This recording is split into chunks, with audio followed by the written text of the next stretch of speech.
evening, Demon fans, and welcome back to the Demonland podcast. My name is Andy, and no, it wasn't all a dream. I have to keep pinching myself every now and again to confirm that we did in fact win a premiership. The hangover is long gone, but the elation that I felt when that final siren rang 2.5 weeks ago is still coursing through my veins, and I never want to come down from this cloud. Joining me tonight, long-time Demonlander George. Good evening, George.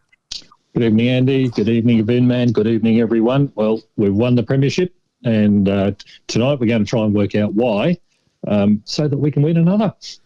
Exactly, and don't adjust your sets. That is George. He's on the phone. We had some technical difficulties on his end, so he's called in, which means, unfortunately, we won't be able to take any callers if anyone was considering calling in.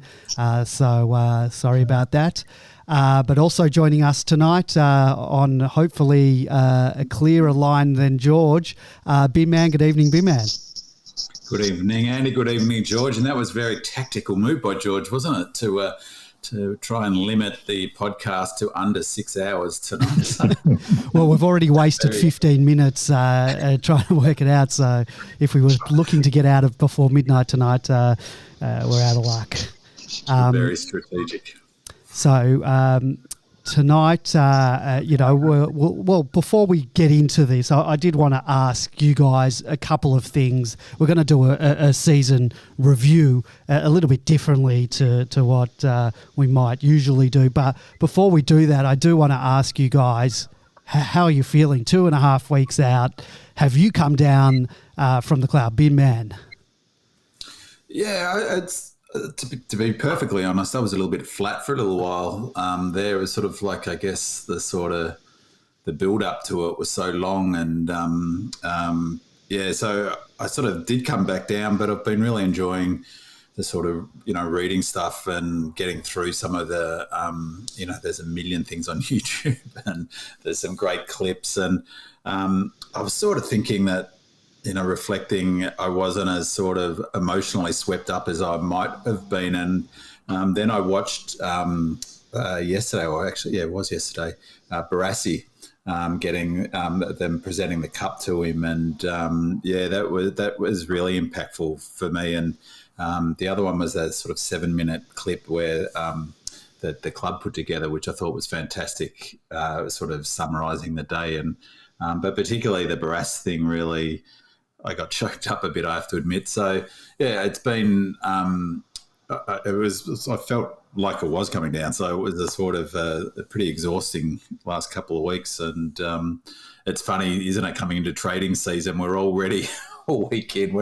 I'm not used to this sense of not really caring at all about trading week and thinking, well, it's only now 4 weeks until they come back to start training. So that's an unusual thought. And I have to say, I'm really looking forward to the AFLW as well. So, I think it was sort of pretty exhausting time, all things together, all things considered. But, I watched the replay again last night and hadn't watched it for a week and a bit. And it was just awesome. And how well did we play? It was absolutely fantastic. But I'll ask George, how are you feeling 2.5 weeks out? Still pretty excited and really, really enjoying the replays. When you, like Binman just said, you take away that emotional aspect of when you're watching the game live, and you actually see how well we played in that grand final. That was just fantastic watch. But loving all the ancillary sort of stuff. If people don't know, go to the first page on the Demonland homepage, and there's and you'll pick up all the someone's put up, I think was it Tuesday in October, has put up links to just about everything possible to go over again, lead up to the matches, during the matches, and post matches, and articles and all those sort of things. So it's been a great couple of weeks being able to do all that. Yeah, because there were a lot of things that I missed just in the wash up of all watching the replays again. Like I missed like 360, and I didn't get to watch on the couch when it happened. So it's been great to sort of catch up with a lot of those things that happened, plus all the stuff that the Melbourne Football Club social media has been putting out. They did a really emotional video of B-Man, you mentioned, of the day and some of the game with some slow motion and, you know, music, and, you know, still brings a little tear to my eye every time I watch it. So it's just been fantastic. I'll never get enough of it. The only thing I wish is that I would have been in there in person, but hopefully we can replicate something that happened, you know, replicate whatever happened this year going into next year, and hopefully there's still fire in the belly of the boys and they want to do it for the supporters.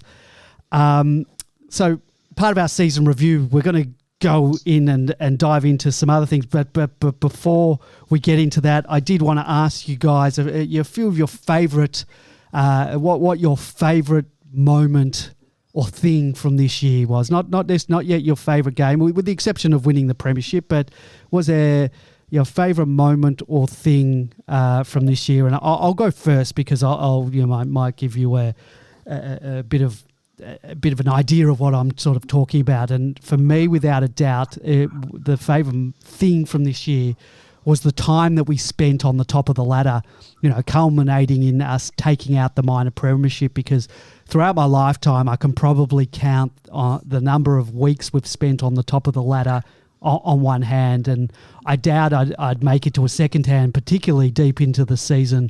And I spent many of late night in my childhood reading over that book. Do you remember that book, Every Game Ever Played? And I was always envious of the demon teams of the 50s and the 60s who, if you know, they weren't dominating, they were always in the top part of the ladder. And for most of my childhood, we were lucky to win a handful of games a season. We invariably finished in the bottom two, certainly in the bottom part of the ladder. And it wasn't until I was like 10 or 11 that we started to make finals. And that really sparked something in me, but we never dominated throughout the season. We'd get run-ons, we'd make the finals and almost get there. We'd made a granny here or there, but we always were beaten by a better team. So to spend so much time on top of the ladder in a season really ignited something in me this year that I'll never forget. And it's, you know, it would have all been for naught if we didn't follow up that, you know, with the flag. So that's the bonus. So I'll ask you guys, what was your favourite moment or thing from this season, B-Man? Favourite moment, I mean, can't go past, leaving aside the Premiership, obviously, just simply can't go past round 23, that whole last quarter, but culminating in Maxi kicking that goal after the siren for a game that was in front of no one, no crowd. In some ways, that was the sort of my most emotional reaction all season, even more so than the grand final. In terms of the sort of moments like your sort of overarching season, I think my sort of favourite thing about the season was this is the first time in all the time I've back for Melbourne, and I started seriously going to the footy in the mid-70s, where we've been by far the best team. Like this, I mean, it's a bit what you're saying, yeah. But it's not just that we were on top; it's that we were the best team all season. And I mean, I really enjoyed doing the podcast this season, and a big difference from last year in terms of, you know, I found myself saying the same thing over and over, and it was part of how predictable our team was. And I was going back to 2017 in those early press conferences when Goody took over. If you go back and listen to them, everything he said has come to pass in terms of predictability, you know, a club that fans are going to be proud of, a really identifiable brand of footy, you know, the three phases of football and in transition, defence, transition and forward play. All of that has come to pass. And so sort of as a general thing, I've just loved the fact that we're the best team and have been all season. And I think that's part of the reason why, not an anticlimax of the grand final win, because it was an amazing match, an amazing feeling, but I was in no doubt we were going to win it. So it was a funny sort of sensation, and certainly one that I've never had following the D's all my life, and it was a weird sensation, to be perfectly honest. So, yeah, favourite moment, Gorney's goal after the siren. And it turned out to be a super important goal, gave us a lot of energy, obviously. But so to be minor premiers and win the flag, I think was just reward for clearly being the best team. And as I said a number of times during the season, when the history books get written on this season, they'll look back and go, that team was by far the best team, probably the most dominant team since the Hawks in their heyday, I think, and we'll talk a bit about it later where we go from here. But yeah, that was my favourite thing about this season. George, a favourite moment from this season? Yeah, I think the journey that people talk about, going through all those games and our success, and ultimately the Premiership. But my favourite moment for the whole season was actually Max and Angus interviewing the Premiership Cup. I thought that was an absolute ripper, and I just can't have to admire those guys for their character to be able to do something like that. I don't think anybody has ever done anything like that, and it just topped up off a fantastic night. Well, they're the two perfect people to do it. They're both of them very affable and, off the cuff, very at ease with that type of humour. So that was really good. I'll go on to if you have a favourite game. I'll just quickly mind basically everything Bin Man said about that last game. I can't go past it, to be 44 points down nearly halfway through the third term against Geelong in Geelong and come all the way back to beat them with a kick after siren to take out the minor premiership. You can't script that any better to end a season, and the win is made all the special given what transpired a month later. George, do you have a favourite match out of the whole year? That was also mine, and obviously Bin Man's, I think, as well. It's easy to forget that this was a game against the two top sides in the competition at the time. The Cats had kicked 8 goals in a row in a 15-minute patch. And then in a sort of premonition of what was going to happen in the grand final, Luke Jackson went into the ruck in the third quarter. We were still 32 points down at three-quarter time. No one had come back from that to be able to win ever at Cardinia Park. And within a very short period of time, we were back in the game in that final quarter. The remarkable sort of progress in the game where Brayshaw was deemed to have kicked the ball out of bounds deliberately. Then Guthrie kicked it out of bounds on the full to give it back to Lever, who dropped it into Gawn's lap to ultimately score the game after the final. It was just something that every Demons fan would have really, really enjoyed. Clayton Oliver with 37 disposals and 2 goals.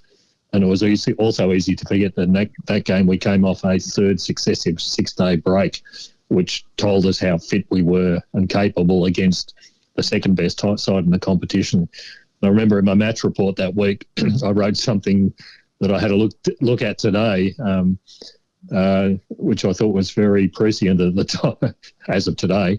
But it said, when they encounter the same situation in coming weeks, they will know that they can overcome what previously would have been impossible. And they certainly did. It was really a remarkable set of circumstances in that last few minutes. It's for an MFCSS sufferer such as myself, that was always would go against us, everything that happened in that last few seconds. And maybe that was the end of the Norm Smith curse then, because it certainly didn't go against the usual script of the unlucky Melbourne supporter, where everything sort of went our way. Bin Man, do you have another favourite game, or is that the one? Oh, that's definitely the one. But I mean, just to add to the importance of that game, that was not just the end of that for the D's, that sort of losing, and that was really important. It was the end of the Cats, I reckon. Like, for all of their bluster, about didn't matter, we're still going to play Adelaide we're still going to go to Adelaide the next week. That torpedoed, what was left of their chances that game, and actually sort of.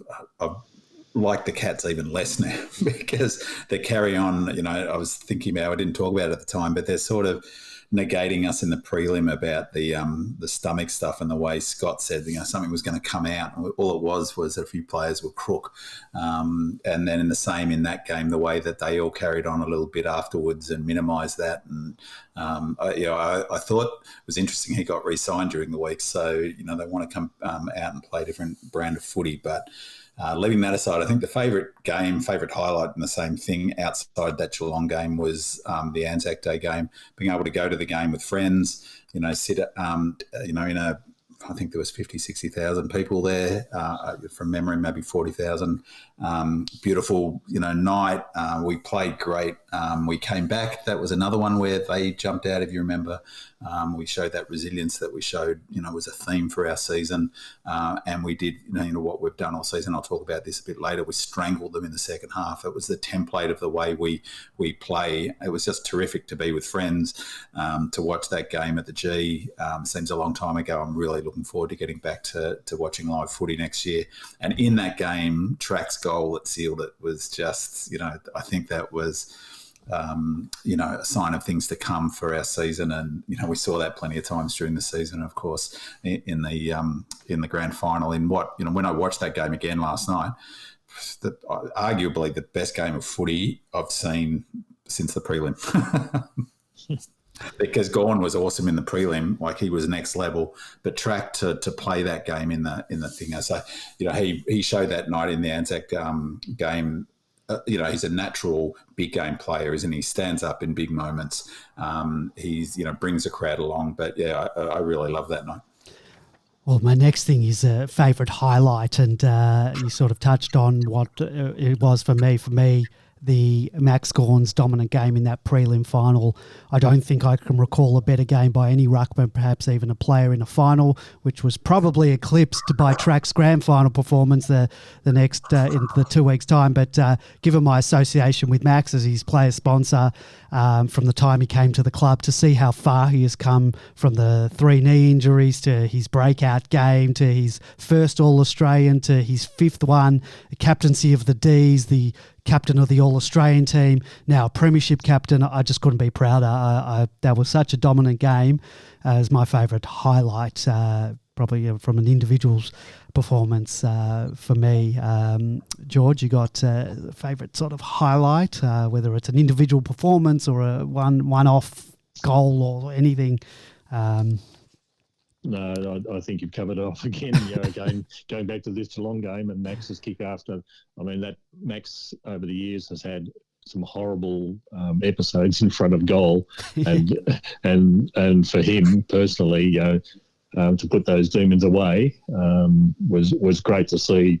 But as B-Man said, there was an awful lot more riding on that game and that result, and things could have turned out very differently, if he'd kicked it to the wrong side of the goalpost, but he didn't, and we saw the results a couple of weeks later, all to our advantage. B-Man, Andy, go on. Sorry, Andy. The other one that jumps out actually wasn't so much a highlight in terms of, like the thrill of watching the Ds in the Anzac and that energy, but just in terms of importance. For me, the round 11 game, the win against the Dogs, was super important in the sense that we'd won 9 straight, or we just come off the loss to Adelaide, but it was 1v2. The big question mark was, we were halfway through the season almost, and we're the best team in the AFL. People were saying the Dogs were. We talked about it on the podcast. We George and I and you, Andy, we all talked about, will the Dogs method stand up to our pressure? But the external narrative was, will we be able to prove ourselves? And that first quarter to come out, and play the way we did, was super important. Obviously, to get the victory was super important. But if you look at that game, it was essentially the template that we brought to the grand final. They could not get the ball out of their back half in that first quarter. They crossed, they turned it over. We pressured the ball carrier. We made it hard for them to transition. We broke down their handball. All of the stuff that happened in the first quarter of the grand final. And for me, I was confident we were the real deal anyway. For me, though, it was just really important sort of stamp that was the case. And I think it was probably really, to be honest, the point in the season when the external commentators started to, and maybe other footy fans started to go, all right, okay, maybe this team is the real deal. Yeah, I have to agree with that. We had early wins, against Richmond, against Geelong, but no, and we won, 10. We'd won 10 games in a row. We still didn't have, sort of the external media sort of buying into us. BT, not that I sort of rate him, he's now eating his words because he said, I think in that Richmond game, that unless he sees us standing with the cup on grand final day, he won't be a believer. Well, I hope he's a believer now. People weren't giving us credit, but I think it was that Brisbane game and Bulldogs game that I think people started to really take notice, and that said, hey, maybe these guys are the real deal. And I still think people didn't trust us even then, but it made them stop and think. Yeah.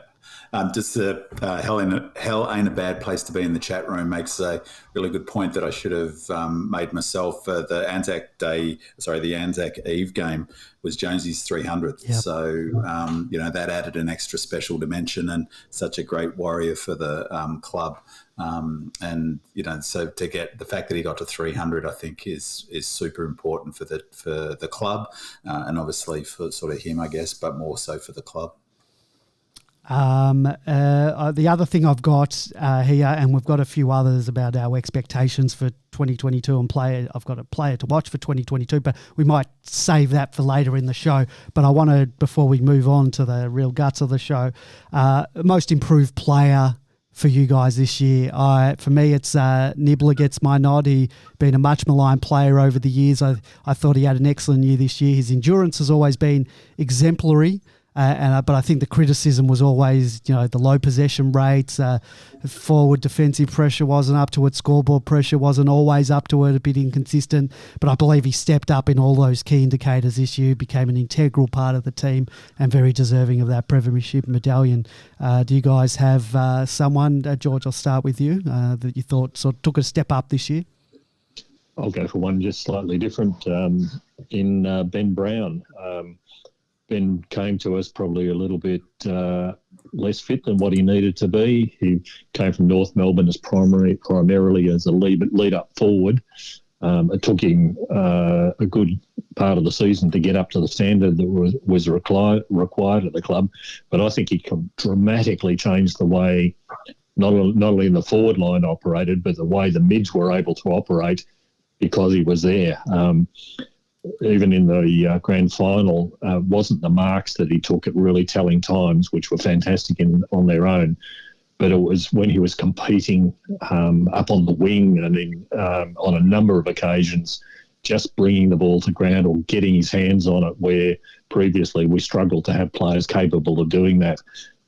He's brought others into the game. He is a huge target, and I think he dramatically changed the way that the team played. Certainly in the second half of the season, and ultimately to get the grand prize in the end. Big man?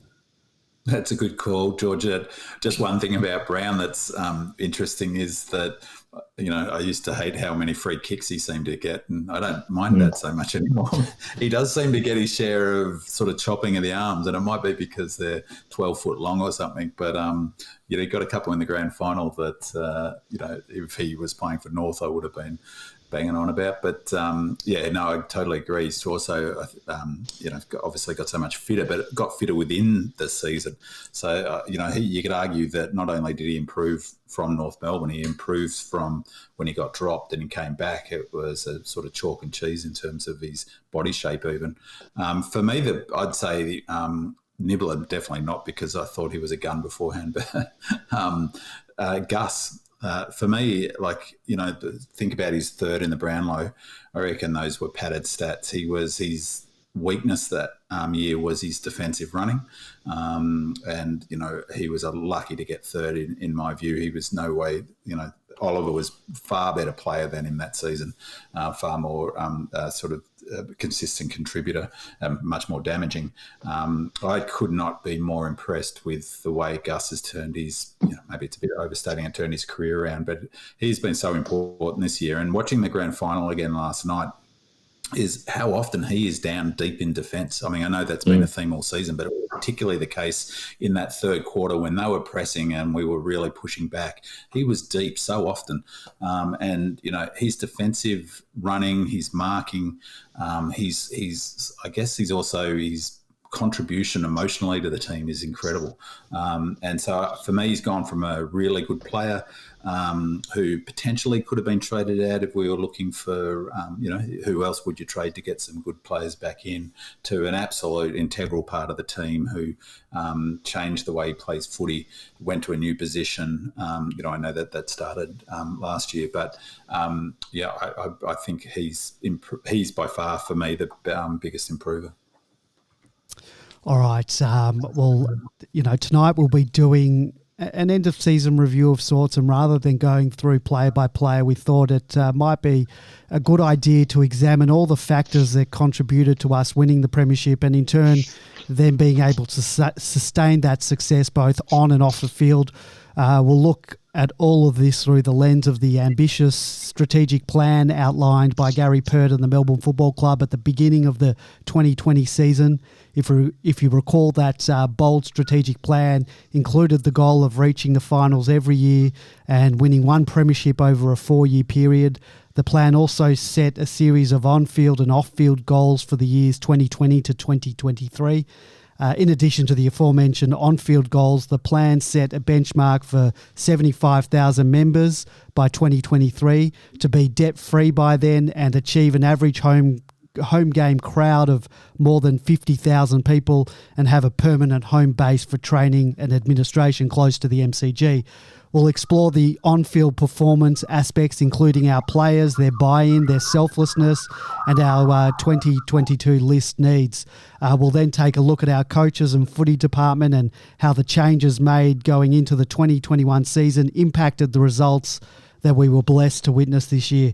We'll also look into the effect that factors such as the coaching soft cap, the suspension of the VFL season and COVID had on our season, and then we'll analyse how our player and skill development, the messaging, the fitness and conditioning, the tactical changes, how that all affected the positive results that we saw on the field. And after that, we'll take a look at the Gary Pert's internal review and the influence that had on righting the ship. We'll then delve a little bit into the financials in this COVID-affected world and also take a look at those membership and home game targets and whether we think we'll still hit those targets.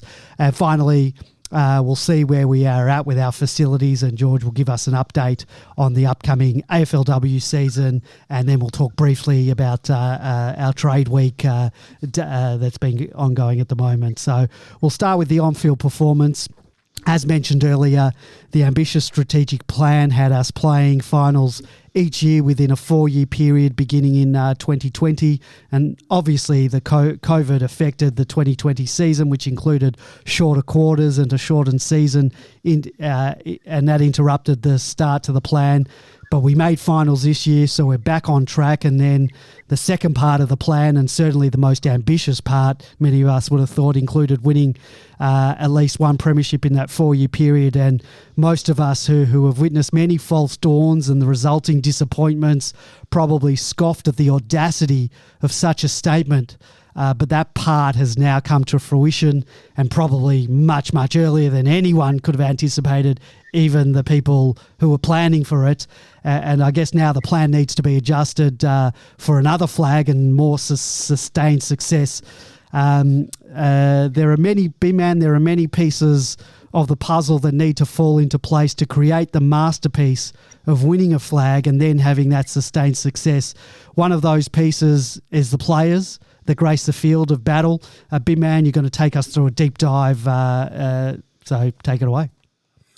So that part of the strategic plan was on-field performance, was, as you said, playing the AFL and AFLW finals each year. So we achieved that with the AFLW team last year, and hopefully will again next year, and also with the flag. Key word here is at least. So win at least one AFL and one AFLW premiership. That's not and or, by the way, that's and. So we've got one of them. Now it's time for the at least bit. I think that the there's obviously a big emphasis on our tactics. There's a big emphasis on, what that George will touch on, what the benefit of the coaching changes were, those sorts of things. But you really have to hand it to the players. And, I'm of the view really that players are the most important piece of the puzzle. There's a lot of debate about that. Of course, goodies and the coaching staff are important, but at the end of the day, it begins with the players and it ends with the players. I think there's a couple of things at play. One of them is just a naturally evolving group in terms of their maturity. There's that, you're getting the players into their core, their key part of their career, 24, 25, 26, 120, 130 games. You've got a really good list of players. One of the things that I really noted actually during this final series is how big our mids are. But we've got some seriously talented players who have improved through the year, but also at the peak of their powers. So, someone like Track and even now Gordon arguably the rucks sort of peak a bit later, but, we've got Viney, Oliver, Gawn, even Lever and May. They're right in their wheelhouse in terms of, they're not going to get much better than they are this year. So there's that, their natural evolution. But, it was talked a lot about the sort of the elements that, I guess that selflessness was talked a lot during the year, and it became a bit of almost a cliche. Buy-in was a big factor, and you heard it really consistently through all the players. One of the things that was interesting is you hear a lot of interviews, especially if you listen to as much media and stuff as I do, and sometimes those cliches can feel cliched. They repeat the lines, and you wonder whether they're just media speaking points that they're given before they go out. But so often it felt real. So one of the things that really jumped out at me was that it was the change in Oliver. Like, Oliver's always been a terrific footballer, but would you call him a leader? Previously a leader on the field, but he really credited Goody for bringing him to another level in terms of how good a teammate he was. And I don't know quite how they framed it, but he was awarded something after the grand final as best teammate. I heard him asked about it. And it sort of, the feeling was from him, it was something that he wouldn't have expected. So I think he was, and that's part of maturity, but he really set his mind on that. And for me, that was the key thing, is that if I was to pick one thing, it wouldn't be the selflessness. It would be the leadership. We had players right through from the top. You mentioned Gawn. I think he was incredible this year as a captain. Petrarca's sort of selflessness. I go back to that where they put, I think it was Chandler, they poured the milk over him, and it was Track who was the one who was cleaning him up afterwards and sort of saying, no, that's not on, and someone has to come and clean up the ground. To me, that's leadership, and that's sort of something that's gone right through the team, but it's right through to a player like Nibbler, who was put into the leadership group this year. The other thing I think that really jumps out for me is the sort of quality of character that's been really evident. So, I don't want to bag Richmond, but I always felt that it was interesting watching that Amazon series. Feels to me that it was all a bit sort of, I don't know, not real, but this team feels a really real group of young men with a lot of care for each other and a lot of care for the history of the club. So for me, that's probably a change of something that I've not seen at the club before, of the team, the players themselves really connecting to the history. And I don't know whether you two feel the same, but for me, their efforts, and Purdy talked about it when he was on the podcast when we interviewed him, that effort to connect with fans felt really sincere and real. And I think for me, it made a huge difference. So, I felt more connected to them, even though, we weren't seeing them live, obviously. So for me, they were the key things, that sort of maturity, leadership. The other thing that can't be understated is how fit they were. It was a huge theme. And if you hear some of the interviews post the grand final, one of the themes that kept on coming back was, we're going to run this game out better than the opposition. The other thing during the season that was really important was they signed Christian Petrarca. Salem got re-signed. Who else, George, during the season? Oliver. During the season for 2 years. Hopefully they can look at extending that even more. Gawn, didn't he re-sign? Yeah, if not at the end of last year, then early this year. But and Petrarca, did I say Petrarca? Yeah. And so Petrarca, obviously 7-year contract. So they locked away their key players. And the other thing that, I don't know, it's like a bit hard to describe, but the energy and the fun that they played with, the evidence sort of, they enjoyed playing with each other and they talked about it a lot. So, I really like the dynamic, the mix of characters there. And, I think Gorney really came into himself and had an emphasis on being true to himself. And it was interesting that became a theme, will wear us, or I forget exactly the words that Goody used, about being true to who they are. And it was definitely a theme for Gorney. I reckon that sort of, as much as Gorney deserves all the credit in the world, I reckon Track's maturity has been amazing this year. So even something as sort of little as tucking the Norm Smith medal in under his jumper, those things mean a lot when they're real. Like, because if that's not real, you don't do it. Just finally, the other thing that I think was really different this year, it's probably, there's one thing that around that playing the finals, I said at the beginning of this year, and I'll stick with it, is I think it was actually really good we didn't make the finals last year. If you look at the sides that played finals in 220, in particular Richmond and Geelong, who made the grand final, they struggled with their fitness.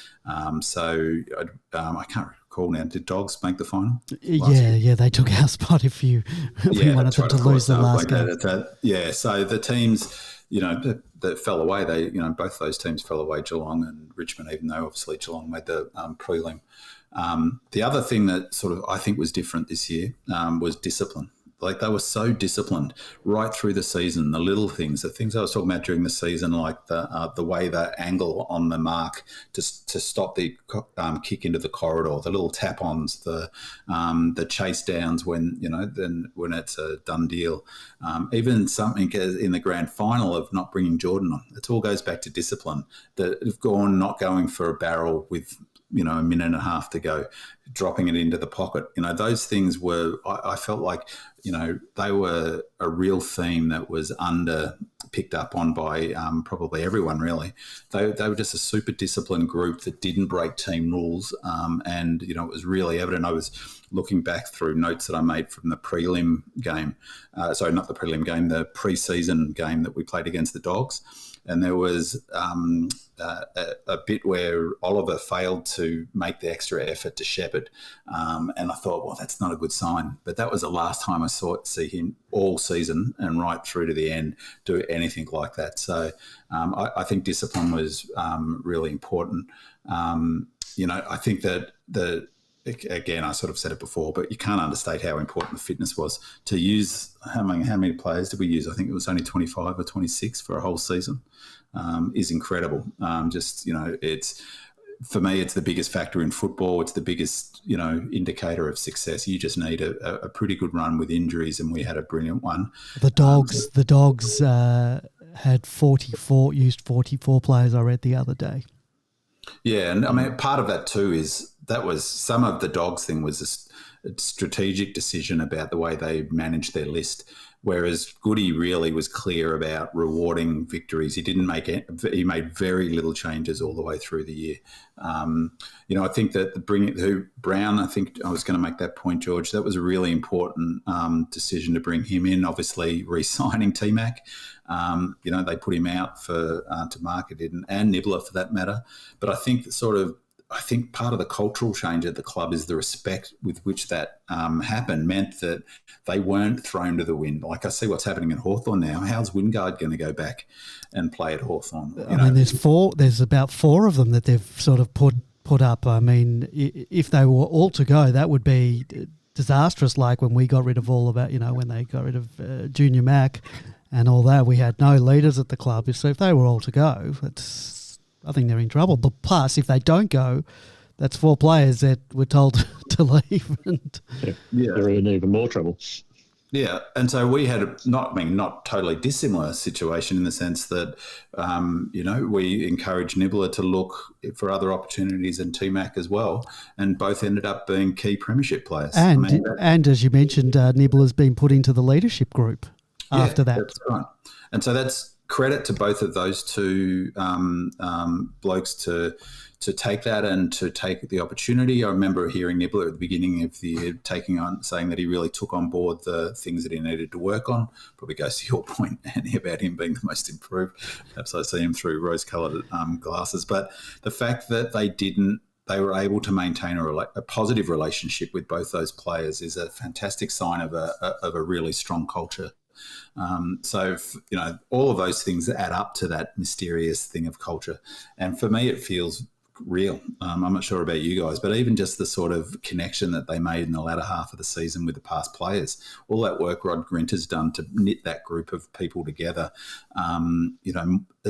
bore fruit isn't quite the right word because it sounds like as if that was its purpose, but it really, it was part of it, wasn't it? Like that sense of those players enjoying what was happening, even though it was over in Perth, will flow on to next season. So all of those things together, I think the players really are the key to, what happened, the change, in their, I guess, maybe it's a maturity thing, but the decision, we're going to be better. We're going to take us to the next level. We don't want to be missing finals again. We're a team that can win it.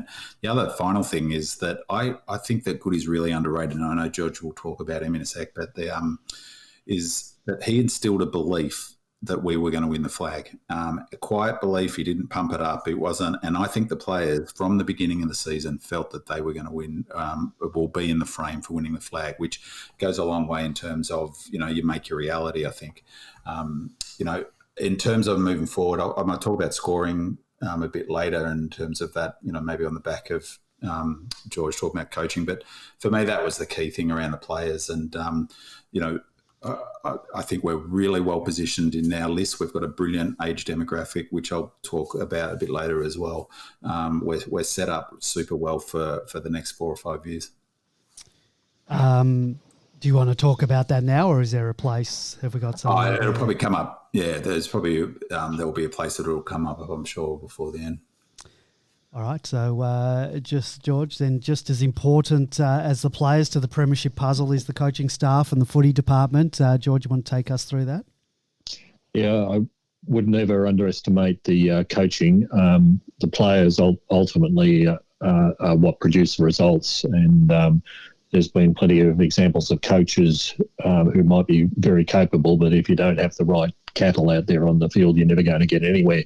But just as equally, if you've got the right cattle, and the coach is inadequate, then something needs to be changed, and you won't get the results that you want. And I think there are some real parallels that occurred at Geelong in the early 2000s, and also at Richmond, 10, 15 years later, where both clubs did internal reviews and a few hard observations were made and subsequently changes were made, and both those clubs managed multiple premierships following those. So we're trying to follow in this podcast the Perth review that occurred earlier in the year, and a lot of people were poo-pooing that at the time, particularly being an internal review.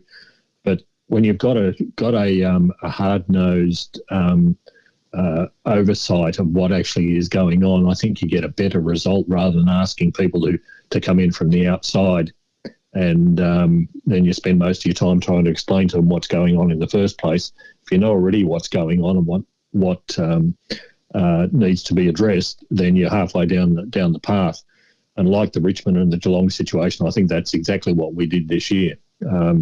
We identified that probably Goody, looking back on it and being honest, Goody would have been under the pump if we didn't make finals this year.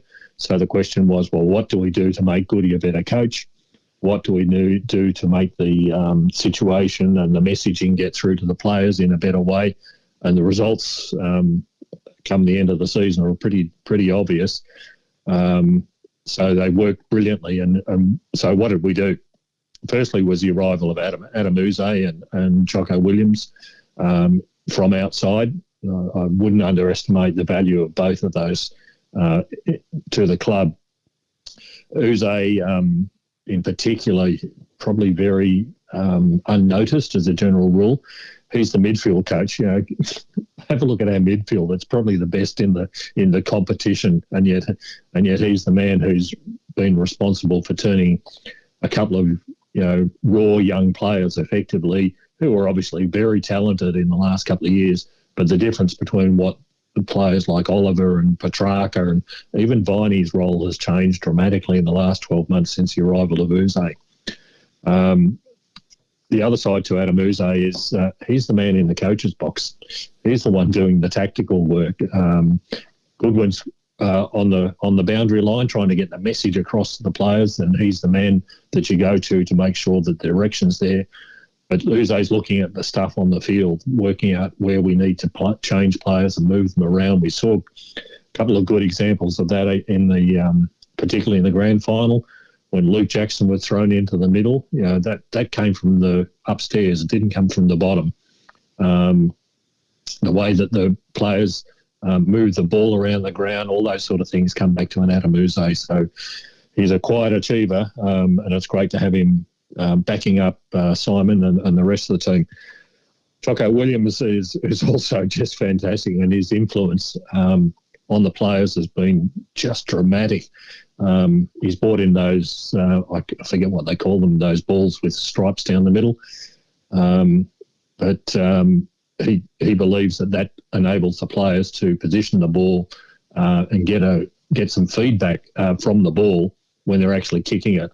And I think there's been a dramatic change again in the ability of the Melbourne players in their kicking abilities. You've only got to look at one of the classic examples might be Langdon. He's gone to delivering the ball almost 100% when he's up running up the field, delivering it, whereas before it was probably a little bit hit and miss, and even his snap around the corner in that final quarter, I don't know that was something Langdon would be expected to get in more than 50% of the time previously, but he did it this one.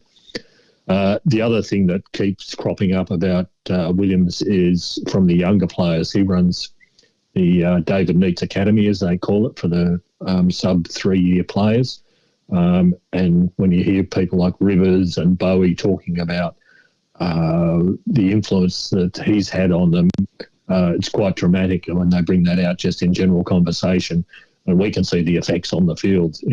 Ultimately we had, including Jordan, 9 players under the age of 21 playing in a grand final and winning a grand final. It is just unheard of, the level of development into these players. They're obviously good quality players, but the development to get them into the side, and when you look at people like Bowie, 7 games in total, including a Premiership winning game. Jackson has come on in leaps and bounds in this season. It's just dramatic what Williams has been able to achieve. Troy Chaplin has done a great job down the back as the backline coach. And while he had a couple of stalwarts in Lever and May down there, it's easy to forget that he's had to integrate Petty and Bowie into that back line, and boy, does it look ever stronger than what it was at the start of the season, so all credit goes out to him. Stafford as the forward and ruck coach, again, the same sort of thing. The forward line looks so much stronger, so more consistent, so more dangerous to other sides than what they've ever done. So again, great efforts coming from Stafford. The other effects that people probably don't appreciate, and I've heard this from, I was lucky enough to hear Alan Richardson talking during the year about the effects of things going on, because Richardson is his focus is on the performance drivers, what makes things work for the coaches. Firstly was the soft cap that came in actually worked in our favour. It limited the number of coaches. There are many teams who had multiple line coaches, multiple analysis coaches, multiple this, multiple that. And Alan Richardson made the point in this talk that I heard that it made the messaging more precise because it's coming from less people. And because there's less people around, it's the same message that Simon Goodwin's trying to get through, and it's not being filtered or diluted on the way down. So the soft cap had an effect of actually ensuring that the messaging coming from the senior coaches got through. The other effect although they'd never claim it from themselves, was that because you've got fewer people, you need to make sure that they're quality people. You just don't fill up the gaps with numbers like other clubs have been able to do or trying to do. You actually have to have quality people in there doing the job so that the messaging isn't lost and what needs to be got through gets through. So never underestimate, in this case, a disadvantage in the soft cap actually turned into an advantage for us. Likewise, because of COVID, a couple of things fell out of that. Casey is where we did all our pre-season training and most of our in-season training, simply because we had to be isolated from other groups who share the AAMI facility for us. So we got sent out to Casey. Now, the advantage of Casey is multifold. Firstly, it's full-sized. I didn't appreciate how important that was, but again, Alan Richardson pointed out in their speech that when we had the pre-season game against Richmond actually wanted to go out to Casey to be able to practice on a full game, on a full-size ground, because as you know, the Punt Road Oval is pretty restricted. So even they recognise the value of training out there. Well, we trained out there for the whole season, so that was a positive for us. The conditions at Casey are just magnificent, the surface and what's available. But also another little small thing was Casey's a little bit out of town. I'll just say a little bit. So spying eyes, including Demonlanders, can't even get to see what was going on out there. So obviously there was a chance out there to do things away from what other agencies might be interested in. So it all adds up, just little bits here and there to the end result. COVID also did a couple of things for us, in particular here in Victoria, but more so in Melbourne even.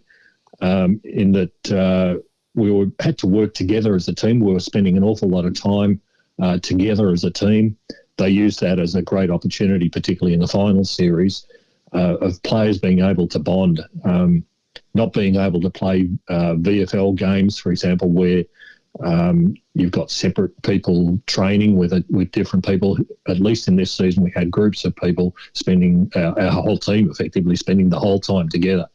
That's also a great advantage for young players as they get to spend more time with the senior players themselves. Previously, you might turn up to training, work with them, then you all go home. Well, you didn't go home this year. You sort of spent an awful lot of time in and around the same people for the whole year. So there's probably great positives for these young players to be able to get that little bit extra from the senior players. So the all is one sort of attribute that they took on certainly was something that fell out of COVID. So maybe it's something that they need to explore a little bit next year without the COVID thing. The player development was just extraordinary in terms of what came out of the coaches, and you've only got to look at what a couple of individual sort of outcomes. Firstly, as we talked about, Bowie played his 7th game in a premiership. Thomas Barrow, I can't remember, he came into the side on a regular basis as a mid, but again was playing mid in a premiership. The guy's barely turned 20. We had 9 players, including the medical sub under 21 in the grand final. You look at where Ben Brown was before he forced his way into the side or was put into the side to trial. You look at Bailey Fritsch, a guy who kicked 59 games in 3 previous seasons and then kicked 59 games in 1 season. There's a big move up in terms of capability. You look at the role playing that players have taken on. Players like Spargo, Neil Bullen, Harms, T-Mac, and even Brayshaw, they're all taken on these roles as part of their development. They're taking on roles that they never did before. It's quite remarkable what's being done in and around that's not just obvious to everybody. And finally, Binman touched on it before, the fitness. One of the things that came out of the PERT review was the need for consistency. We'd do well in some games, we'd stop, we wouldn't be able to run games out. And I think you saw exactly what the fitness levels were in the round 23 game against Geelong and also in the grand final. We just ran sides off their feet. We are, without a doubt, the fittest side in the competition. It's going to be sad to lose Darren Burgess, but hopefully his successor will follow on his great work. I believe that Burgess had set a 3-year plan, and it's only 2 years into that. So the frightening thing for other teams is that we could actually get fitter in 2022. The final one was the tactical side of things. I think is important, and a lot of this comes down to Uzo's influence, but also Goodwin setting the direction of the way that we want to play. I've spoken before about Ben Brown's presence in the forward line. One of the effects of this is tactically, it means you can kick longer into the forward line because you've got a great big target sitting up there who's very likely to mark the ball. Previously, before Brown's arrival, we'd spend a lot of time trying to search targets out in the forward line, whereas now you'll notice people like Oliver and Petrarca are kicking far deeper and far longer. The other thing that we've got tactically is a multi-pronged forward line. The fact that Fritsch is kicking 59 goals is because people like Brown and T-Mac are able to take the heat away from him. So it means you've got a different approach, not just the same old sort of thing that I think commented before. The way the Bulldogs go into the forward line is very single-dimensional. We were able to utilise our midfield strength a lot more than what we have in previous seasons. We've seen the change in the way Oliver approaches the game in particular. A couple of years ago, he's all handballs. These days, it's long, deep kicking. The use of Jackson when needed, and built around ultimately our strong defensive systems, which have been now for a couple of years the bedrock of what we're doing. But this was really the first year that both Lever and May were able to get games together on a really consistent basis. So we've seen a really strong defensive side being built this year. So the coaching has been very important to all sorts of aspects, but there's all these little things that go together to make up a successful side. The next point we were...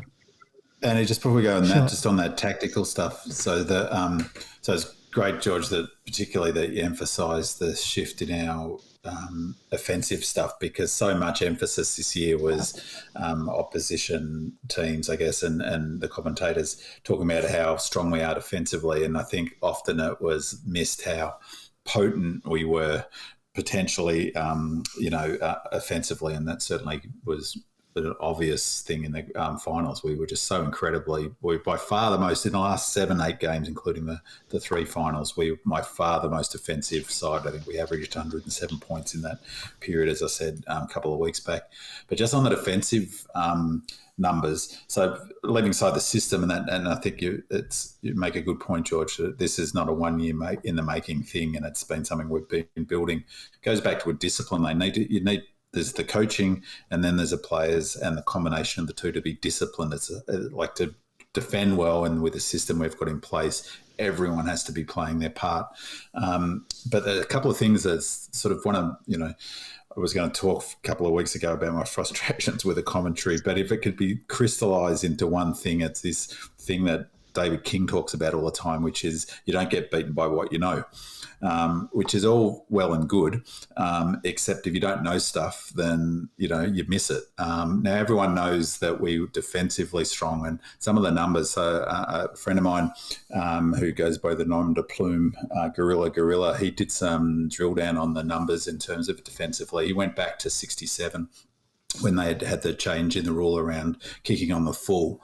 And he makes the case that a home and away average of 65.6 to the opposition, 1,443 points against, is the greatest defensive performance of any Premier last year aside, because there was obviously the shorter quarters going back to late 60s.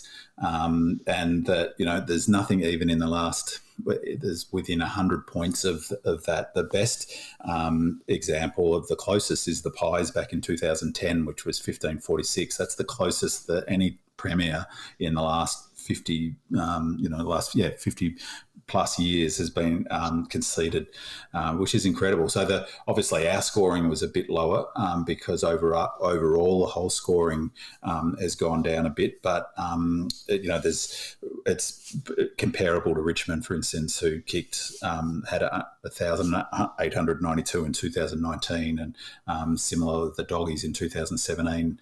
16 with 1857. So it's in the same ballpark, but what we conceded is incredibly lower than any other. So it just shows how effective we are. And even if you think back to the Swans of 2005, if you remember the AFL and Demetrio were slamming them at the time for how ultra defensive they were and saying they were ruining footy. They had 1974 points for that year.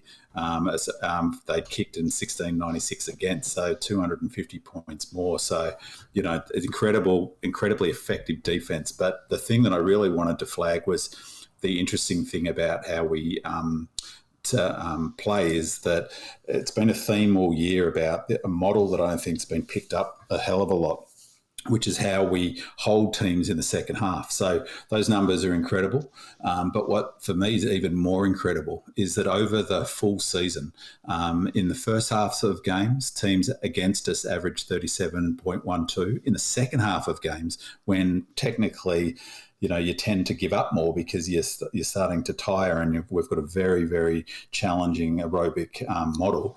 In the second half of games through the season, 27.32. So we only gave up 27 points on average in the second half of footy. And in the third quarter, so it was 14 points in the third quarter, 14.24 in third quarters, and 13 in the last quarter.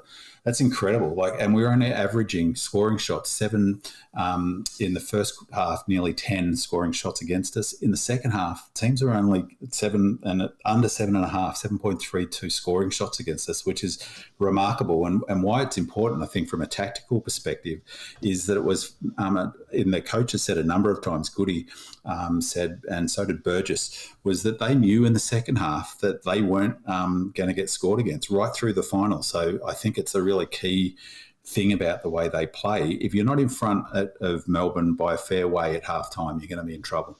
And they are so confident, partly from what George says, with their fitness, and that came up time and time again. They were confident of their ability to run it out.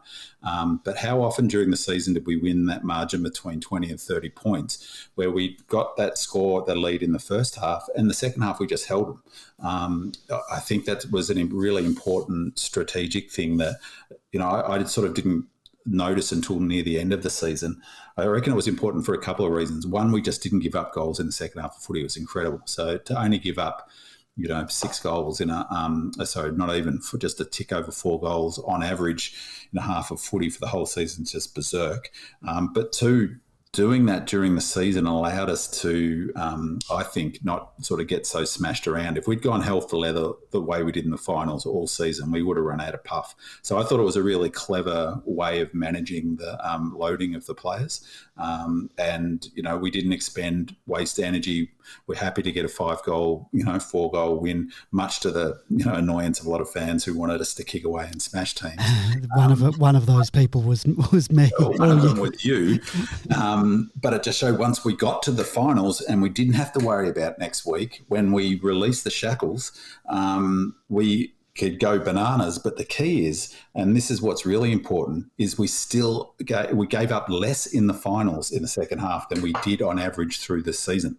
So we stuck to our systems and went offensively bananas. I think it was something like our percentage in the second half of the finals was some crazy number, 260, 280 or something. So I thought that was really important, and it really meant that the Dogs had to be further in front. They lost it, as I was saying a couple of weeks back, by not getting more score on the board in the beginning of that third quarter, because the stats are super clear. They were going to struggle to score goals in the second half of footy. It's what we've done all season. It's not a statistical outlier. So yeah. So thanks for Mame for drilling down on that. But I thought it was fascinating, sort of describing of how we play and how important those second halves of footy have been to us all season. The next point that we had was, but I think it's already been covered. So, Big Man, just tell me if you've got anything else to it. It was the our people part of the strategic plan. It outlined that we wanted to have a culture that inspires excellence and attracts new talent. And at the end of the 2020 season, the club and Gary Pert, they resisted the temptation, as we mentioned, to have an external review conducted on the footy department. They decided to go in-house and do an internal review. And then I was going to get you to go through the changes made to the footy department and structure and the support to the coach and how we benefited to win the flag. But I think George has ably covered that. So if there's nothing else you want to add to that, we'll move on from there. Just one thing, Andy, I'd add to it is that line, to have a culture that inspires excellence and attracts new talent is super important because, as you say, I think George covered it brilliantly in his comments before. So that culture now, it means that, when we'll talk a little bit later about Dunstan, he wanted to come to our club because of that culture. That's exactly why he said, I want to be at Melbourne, even though I may not get senior time, and that's what I desperately want. That's why I'm leaving the Saints. And similarly, we were able to get, and this is going to be important next year for all of the things George said and I was saying about our system. And I don't know, I forget his name, but the fellow we poached from Brisbane, the fitness guy who's the succession plan that Pert mentioned. Do you recall his name? No, I can't remember. No. His name escapes me, but he's really highly regarded by all accounts. And he comes to the club because of that culture. Now, he's going to, if he's any good, people will be looking to poach him. And he's not going to want to go anywhere, is he? He's going to he's at the beginning, he's got a good career. He's going to want to win a flag. He's going to be wanting to be known as a fitness guy that's going to win a flag. And so not only the culture that George so ably sort of discussed, it keeps our talent, attracts new talent, also keeps people at the club. So, Wiedemann resigning and, these sorts of things aren't, people don't stay at clubs where the culture's not great. And I think, we're going to we have already reaped the rewards and we'll continue to do so. And we'll talk about Dunstan a bit later on. I loved the comment that he made about the club. There was also Chera, who ended up going to Carlton. Now, Melbourne apparently had spoken to him. It sounded like he wanted to come to us, and had we had any currency to make a trade, Fremantle, we may have ended up with him, because he didn't straight away say, all right, I want to go to Carlton, which obviously he could easily get to, and he could have said that from the beginning, but obviously was impressed by our pitch to him, but we obviously didn't have any currency to get him here. So that's a feather in the cap, and I'm sure in the next few years we'll have players that are wanting to get to us, and we'll have, we'll be able to top up, maybe like Geelong, but not in topping up with senior citizens, but some talent that's out there. And how different is that from all of our experience of through the 70s and 80s of getting all the rejects, and no knock on Vinny Cottagio, but he was seen as a good get. And that's things have changed. Just one other comment, sorry, about our people in that category around the strat plan, is that it's hard to know who knows what when you're not on the inside. But I have to say that Kate Roffey's been terrific, and I think has contributed a lot to that culture. But leaving that aside, the way they managed the change from Bartlett to her, I thought was super clever and really important, because if you remember, it happened after we'd already won 4 games. So you don't normally change your president after you've started the season 4 and zip. They managed that super cleverly, and it was barely a ripple. And by all accounts, she's contributed a lot of positive energy, and it seems gets on really well with all the key people, including Goody.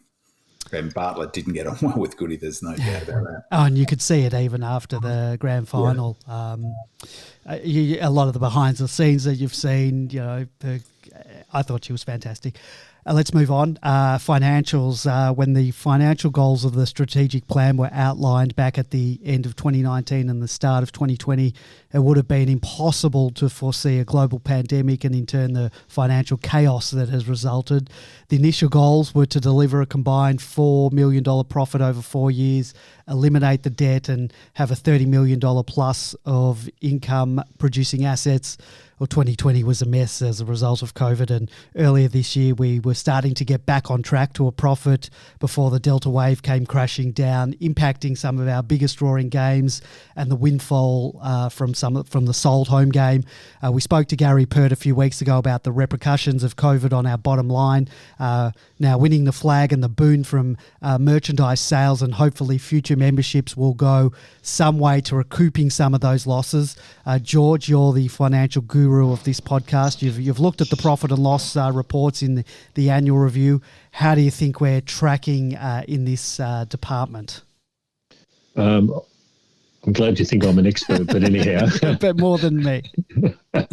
What I did go back to was the Demonland podcast that we did a couple of weeks ago with Gary Pert, and I think I'd thoroughly recommend people go back and listen to that post grand final because of what he said in that. There's certainly been a big positive come out in terms of merchandise sales. I think we had $2.7 million in the first 3 days or something. That was prior to the grand final, wasn't it? Yeah, and I can assure you from a personal perspective, there's a little bit more in there. But I think we need to just go back to what Gary Pert said in that, and in terms of the strategic plan to deliver a $4 million profit over 4 years means $1 million a year. Well, I think even in this horrible COVID year, based on what he said in that interview, we were looking at a $4 million profit alone in 2021 until the shutdown in the middle of the year. The effect of making the finals and getting into a grand final is probably, on his words, somewhere between $500,000 and $1.5 million of profit. So we've delivered, and he's delivered that outcome as a result of the grand final and the Premiership. So I think that's a real positive. He also spoke about probably additional games in the Northern Territory next year. And the important thing, I think, again, in that interview is just a couple of comments that he said where the sponsors are excited about where we're at, and we have great relationships with those sponsors. So when we come to next year to be able to signing up sponsors, I think they will quite literally be knocking the door down as a result of all of this. We've got in 2021, we had a full sponsor list already there, so it could only possibly get better. But Pert also made the very important point is that we needed to get this financial stability and in order to make us a powerhouse club again, simply because states like Western Australia, Queensland and South Australia in particular, their governments have been throwing huge amounts of money in terms of facilities at their local teams. And you've only got to look at Optus Stadium and the advantages that'll bring to Fremantle and West Coast, Brisbane in particular in Queensland, and even the two South Australian sides. I know Adelaide are building I think last time I looked, it was a $120 million facility for training facility out there, most of which, of course, comes from the government. So, the financial aspects of the 2021 Premiership for us are going to be positive. We've now got to build on them. We'll talk about the membership a little bit later, but that's going to be hopefully another big positive. And again, in the Pert interview, he said until COVID shut things down, we were heading towards 65,000 members, and he suspected even at that time, if we were getting the finals and going into grand finals, we would have been pushing 70 to 75,000. So we might have achieved a good portion of the financial targets even 2 years into the 4-year plan. Just on that, yeah. Sorry, Andy, I would suspect, I don't know how that works in terms of, there's different types of membership, obviously. I didn't think to get a grand final guarantee at the beginning of this season, and for no other reason. It just wasn't in my mind. As it turned out, it was probably a strategically clever decision. But I'll definitely 100% buy one next year, and I'm sure there'll be hundreds and hundreds, if not thousands, of people similar. And so that's got to be a big fill-up for the club in terms of income. Yeah, and credit to Pert & Co. Just adding to what George said, I think they've done a fantastic job in retaining sponsors throughout this COVID time. They've added new partners in what is an extremely difficult time. The fact that we've now won a flag and had the massive amounts of exposure, being in the grand final is certainly going to please those sponsors and partners, and will no doubt, as George said, will attract new ones. They'll be knocking the door down. Prior to the grand final, so there was that 2.7, it was an estimated 3 years worth of merchandise sold. And I can't even begin to, and that was before the grand final, so I can't even begin to imagine how much we've sold and will in turn make from merchandise sales post the grand final. If my own buying habits are any indication, this club, as a result of just the merch sales, will be in a very strong position. Winning, and to add to all that, winning the flag and being a team that's winning, has sustained success, will deliver us primetime spots on TV, which is also conducive to retaining and adding sponsors, as well as the dollar amounts that you can ask for these sponsorships. So a flag is good for business, and if we can win a few more or be up there in that top four for long periods of time, we can be one of those big clubs again. And that moves us on to our next point, our fans, and talking about our memberships. With the exception of the Premiership prediction, that goal of growing the membership to 75,000 raised many eyebrows amongst supporters. I couldn't even comprehend us getting to that. It was only recently, on the back of our semi-successful 2018 finals campaign, that we were able to crack the 50,000 member mark for the first time in our history. We were able to maintain that, during 2019 and during 2020, so during COVID into 2021. And still, for me, that 75,000 marks, still seem fanciful to me, despite seeing the results of what a Tigers Premiership did to their numbers, taking them to over 100,000. But they had always been one of the modern day Big Four teams, so that wasn't so surprising. And when we spoke to Gary Pert on the podcast a few weeks ago, I was amazed that we were on target to hit 60 to 65,000 members before the Delta wave closed games to the public, despite our incredible win-loss record at the time. However, I now have no doubt that we will definitely be able to give 75,000 a decent crack, and that will rely heavily on some sustained success. But as I said, winning a flag and playing an exciting brand of football, it'll bring the fans out of the woodwork. And the plan also outlined another bold target of growing MCG home game crowds to an average of 50,000 fans. Now, remember early in the year, there were COVID restrictions in our first game when we were only, how many do we manage to get there? 20,000, and we got canned for that amount. Despite does anyone remember what the cap was at that time? Was it 25,000 or was it 50,000 for round one? George, do you remember? It was 25%, wasn't it, from memory? Yeah, round one, yeah. Did we get to, whatever we got sort of panned that we couldn't get the 25. Anyway, I believe that this now is achievable if we continue to play the way we played in 2021, that exciting brand. That and the fact that things will start to open up in Victoria. I hope it's looking like that's they're going to open up now, and crowds can come back to the stands. We've all been starved of footy action, so we'll hit those targets, I believe, at least in the first part of 2022, and I think we'll get the 75. We'll get close to 70,000, somewhere between 60 and 70,000, and I think we'll get that 50,000 home crowd average that's been predicted. And if we build, it's that whole, from that movie, if we build it, they will come. The diehards like you and me, and anyone who's listening to this podcast, this Demons-related footy podcast, we'll be at those games.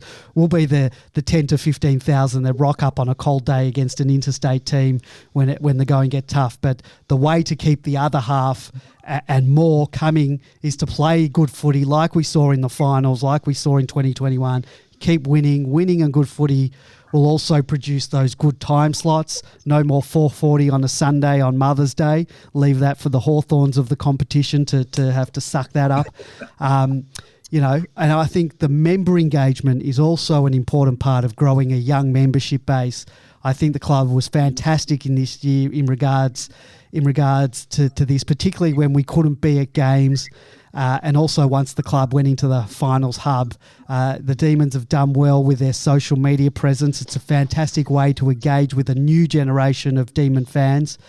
A premiership is a fantastic way to keep these kids and grab them for life. When I was 10 or 11, it was making finals that finally lit the fire within me. But we never won a flag, so I can only imagine the furnace that is burning inside my kids and my nephews and nieces and other young Demon fans who got to witness a premiership so early in their footy fandom. Again, this sustained success is the best way to keep these kids turning up at odds kicks in the Demons jumpers, coming to games, not being embarrassed to be a Demons supporter. So if we can continue all of this, we'll be in good stead, building our membership base and bringing new fans to the footy. Guys, do you have anything you want to add to that about keeping and keeping fans and growing the base? Just one thought, Andy, was that there's actually a silver lining in the fact that the grand final and the finals were in Perth and we weren't able to see games during the second half of the season and obviously the finals. And the silver lining is, one, it captured the imagination of people, the whole story, and we got lots of television coverage. The sponsors would love it, obviously. The sort of what they'd love is the culture. So that, as you said, they're going to sign on again. But we captured the imagination of a lot of people with both how we played, but also, I think the sort of the characters we've got in that team, Track and Gorn, and the whole, the young players, that energy. But the real silver lining is that two things. One, I've heard that they're super keen to have an event in December before Christmas to line up with the players going on their Christmas break. If it's all things being equal, we could probably get 20,000 people with the G. The idea could be that I've heard, whether this comes to pass, I'm not sure, is to play the whole game on a big screen, or maybe the screen there. I'm not sure how they'll work that. Open it up to fans, presumably double vaxxed fans, and then present the players to them. So that one provides great opportunity for the engagement that you're talking about, that wouldn't have been there in some respects. I guess we would have had the post thing. But two, it means for next season, people on Demonland and other fans and friends of mine who barrack for Melbourne are so desperate to watch Melbourne play next year. Next year is going to feel like sort of this year Redux. It's like it won't feel. There'll be no hangover. There'll be no sense of, we had it last year. I mean, I can't wait for next season. And I guess maybe that's what happens when you win a flag. But do you know what I mean in terms of, I want to go see us play, and I want to see us play at the final. So they'll almost get another crack at it because they've won the flag.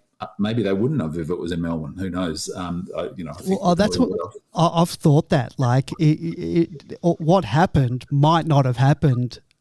I tell myself that gives me some, but all that might not have happened had it all been played here. You never know. I mean, George talks about the benefit of being away from prying eyes out of Casey. Well, how about being away from the prying eyes an hour and a half north of Perth, the other side of the country?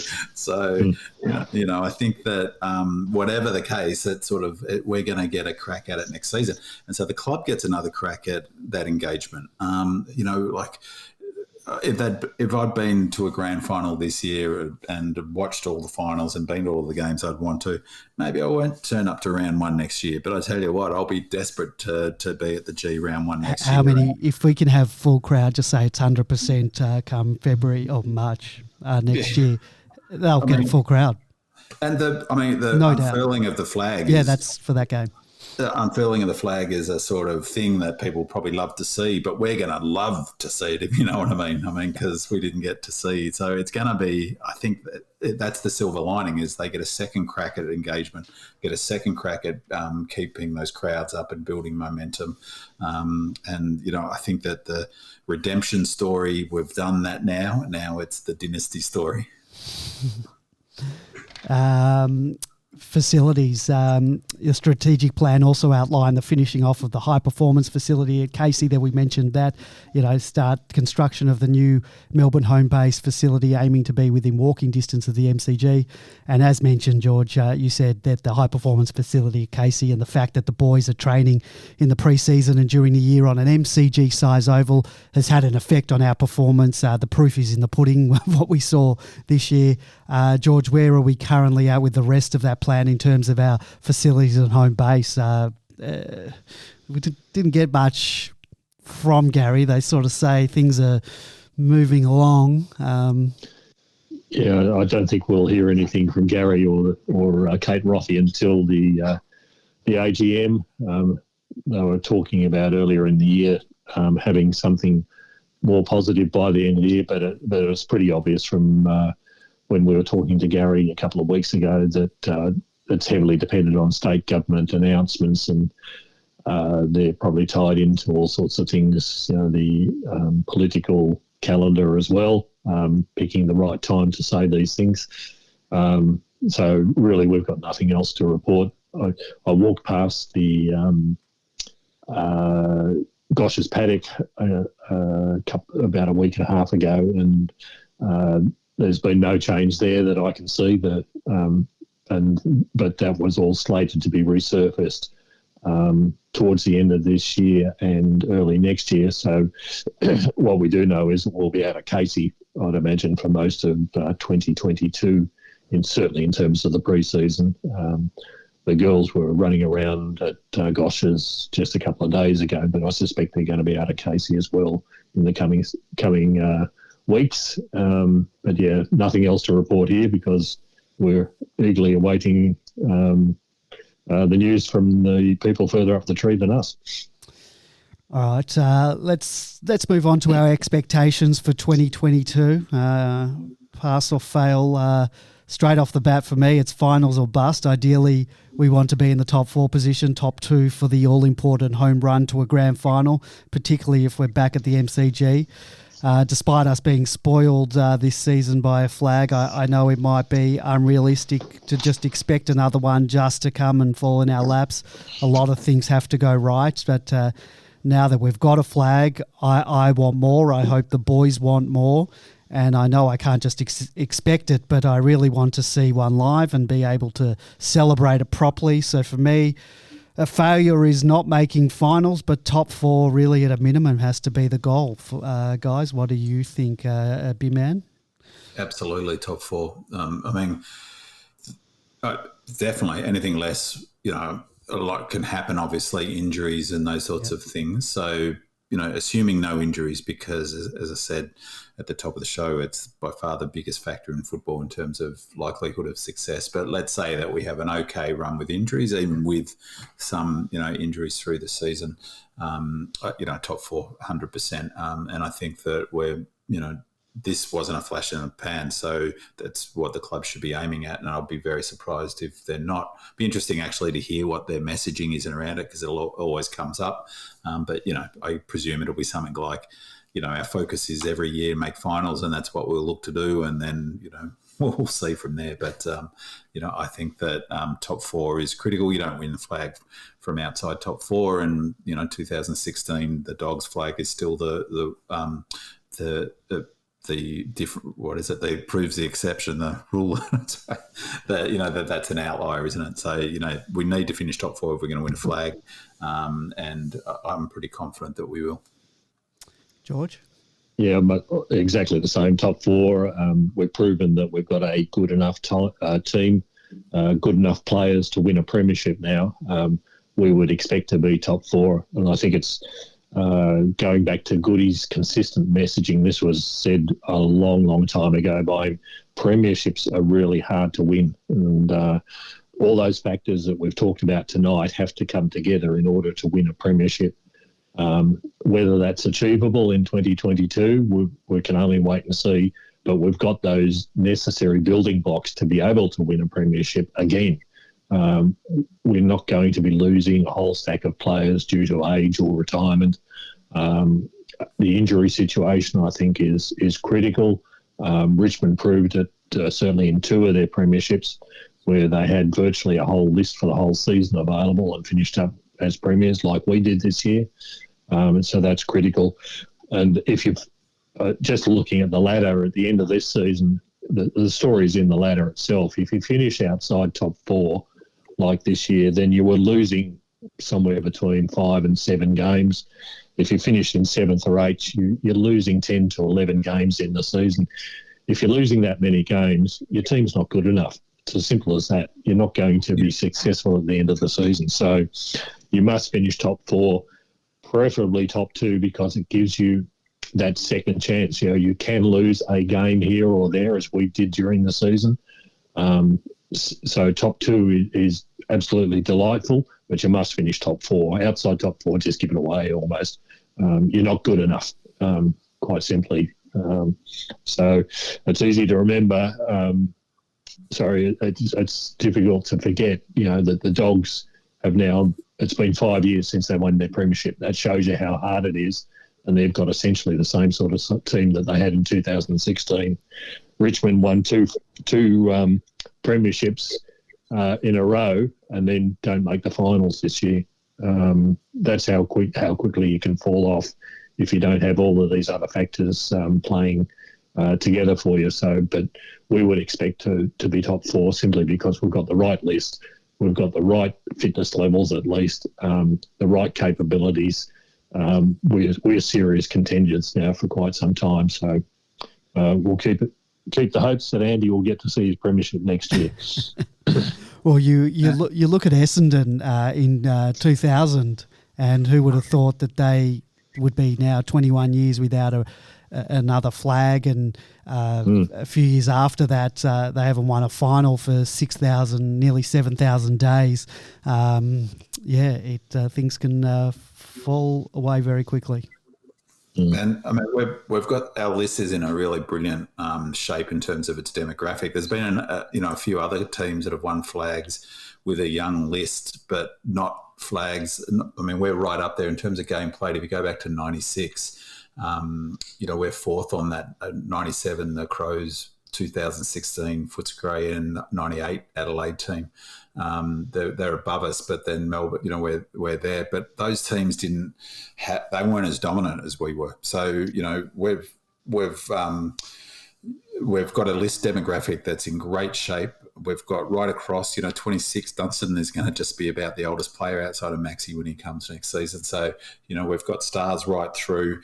The really important thing is that it's the shape of the list as well. We've got multiple players in every key position. So, for instance, taking Dunstan as an example, really clever recruiting because, the Viney plays a really specific role, as we talked about all season, that inside defensive mid. I mean, he got 12 contested clearances in the grand final. It's super important. Like, he's so important, but he's not played a full season. I think once where he's missed one game. The rest, it's been a nightmare. I don't think he's had any pre-season where it's not been interrupted. Chances of him playing every game next year are basically nil. So who comes in for him? People might say, we'll bring Sparrow in, but Sparrow's in the best 22 at the moment. Jordan's not the answer as an inside defensive mid. He could come in and Sparrow could go there, but you got Dunstan there to come in. But we've got 2 of, people in most of those sorts of positions. I reckon that the 2010 Pies team is a cautionary tale for us, though, isn't it? Because they actually, they were really dominant that year. They had a great year. They had a very similar list to what we did in terms of their demographics, their sort of spread of stars, good bunch of young players coming up. They were the youngest. They had as almost young at least as us, 5th least games played per player. So, they were really, in terms of, if you compare our list now to their list in 2010, very, very similar. But just shows you the risk, doesn't it, of messing with culture, because that messy handover, their succession plan just simply did not work. They, Buckley came in and that just was, they broke the culture. The team cohesion wasn't there, and it fell away completely, didn't it? So, we've our list together, and it looks like, we talked about it earlier. We've signed key players. Players want to come to our club. The only thing probably was a little bit of a downer, but I really, it's great that he's got work, but I would have loved to have kept Nev at the club. He's, all power to him to get a good job at Collingwood. But, but apart from that, it's a fantastic sort of the list is staying together. And we can see what happened to the Pies in 2010. They've been, I guess they got closer in 2018, but, they're in a spot of bother now. So, as George said, they're not easy things to win. I think the goal is top four, and then you go from there. It'd obviously be very presumptuous to be expecting to win a grand final next year. Yeah, certainly. Players to watch in 22. I've gone with the new guy, Luke Dunstan. We got him for nothing. They say there's question marks on his disposal, but I've got confidence in Choco with that ball of his that he can improve that. 11 votes from 12 games is not anything to sneeze at. I mean, think of all the years, saying to George before the show that think of all the years where we were sort of middle of the road or lower. We would have been wrapped with someone who had 11 votes from 12 games, was the second highest vote getter in the team. I love his quote. He mentioned it before, but this is the exact quote from him. The chatter will probably be, you're not going to get a game, you'll be in the twos, but I'm going to back myself in. Speaking to Goody, he really focused on my strength, and I'm excited to be part of a happy group that are playing good footy and winning games. I love that quote. I mean, what else? He's not going to say anything disparaging, but I just love that he knows that he's not just going to get a game, and he's going to work. He's going to back himself in. He's going to work on it. I'm really excited about what he can bring to the table. He's more than a capable backup if any of our engine room goes down with injury, as you mentioned. Viney, probably not going to play every game with that foot. At the very least, he puts pressure on everyone in the side, including the young kids, Sparrow, Jordan, vying for a spot. It's going to keep everyone on their toes because they've got a guy who can come in and play. And I think he'll get his chance. And, but looking forward. He's my player to watch in 2022. George, you got someone you're excited about? Yeah, my man is Bin Man's favourite man as well, Tom Sparrow. And the reason is I was just super impressed with the way that he played in finals when he finally got his chance in the during the season. He really took it with both hands, and he's got a body that is built for the midfield. He's already being used as probably first sub into the midfield.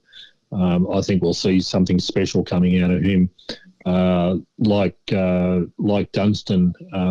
I think he's Viney Mark II, but again, this is a 20-year-old kid who's playing in the midfield. We can see him. I can see him. He's just got that body, those legs, that physique that's going to be that tough, hard, relentless inside midfielder. So Tom Sparrow is my man for the 2022 season.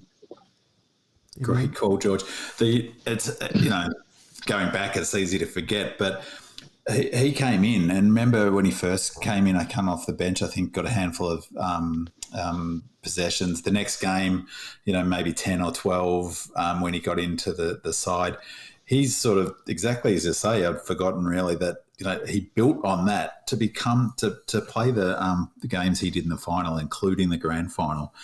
Just shows what sort of competitor he is, and going from being probably happy to get a dozen possessions to being a key part of our grand final win in a really, everyone's talked about Bowie obviously because 7, that's not a bad start to your career, 7 wins including a grand final, and so he's an easy one to pick out, but it's easy to forget Sparrow because he's sort of in and out of the team or around it as a medi sub all season, but really that improvement is huge.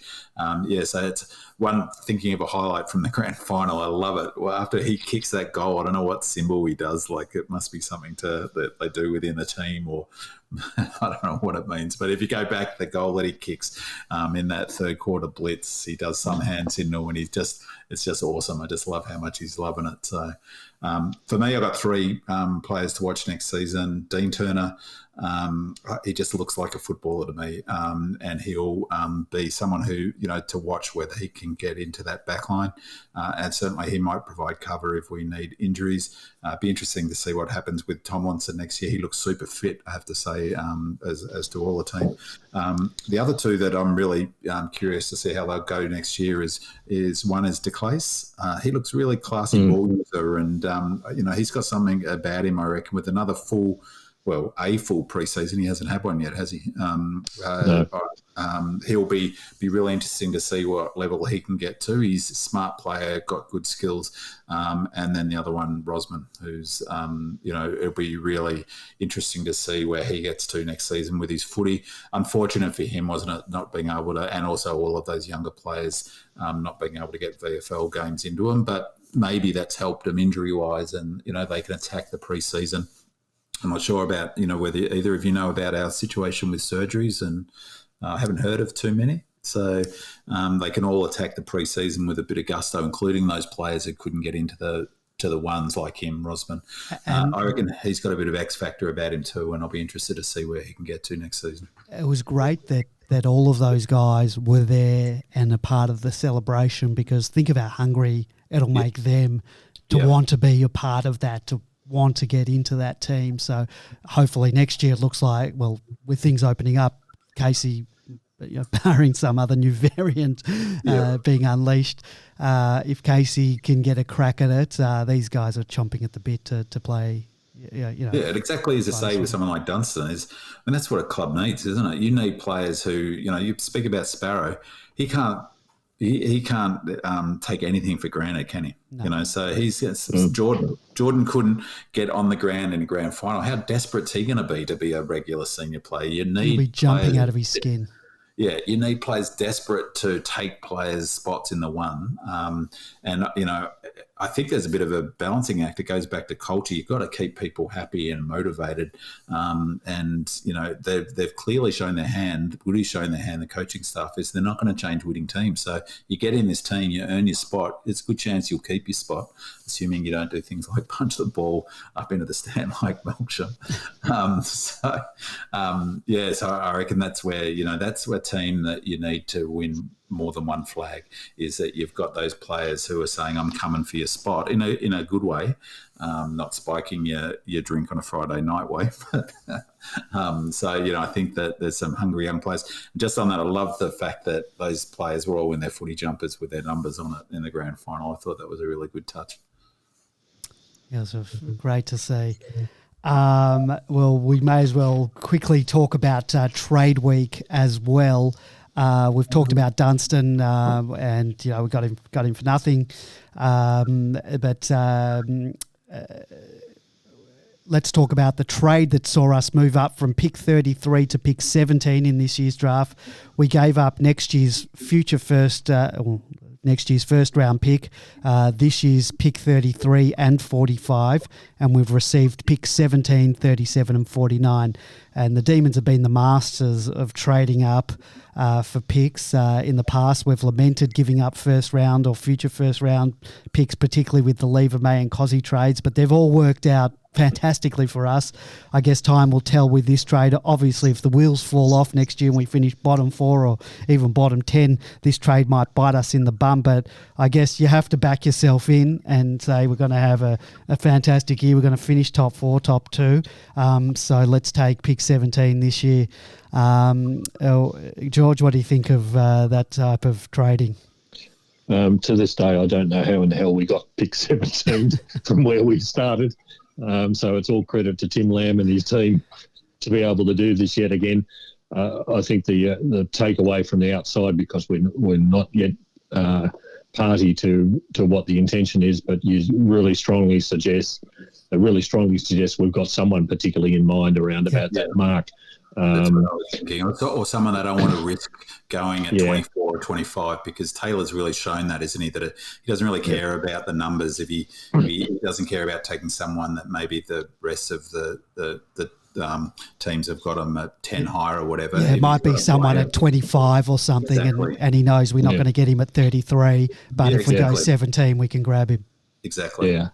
And I think the other thing I don't know about the quality of the players this year, and I don't think a lot of people do. I think that's been admitted by a number of the recruiting managers in the absence of VFL competitions in particular this year, and the TAC competitions.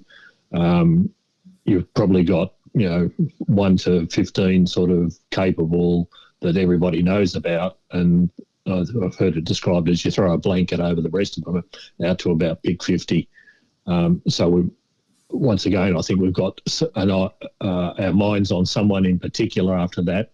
We're not really, I don't think we're really concerned about subsequent picks.